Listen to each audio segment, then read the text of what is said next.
আজি 1 জুলাই আমাৰ ওপৰৰ বক্তাসকলে বিভিন্ন তথ্য দিছে। হাকাচাম ডাঙৰীয়াক বিশেষকৈ মই ধন্যবাদ জনাইছোঁ। তেখেতক শুনি থাকিবলৈ মন যায়, যদিও আমাৰ সময় তাকৰ। তেখেতক মই ৰিকুৱেষ্ট কৰি তেখেতক নিমন্ত্ৰণ জনাইছোঁ। লগতে কাশ্যপ ডাঙৰীয়াও কিছু তথ্য দিলে। আজিৰ এই দিনটোত আমি আমাৰ গোৱালপাৰা নিজকে চিনিব,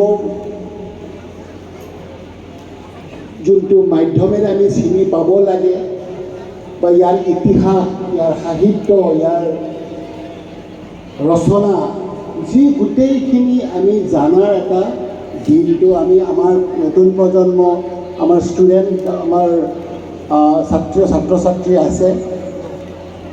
প্ৰথমতে মই সদায় কওঁ, নিজৰ জাগাটো আমি জানিব লাগে, নিজৰ ভূমিত আমি চিনি পাব লাগে।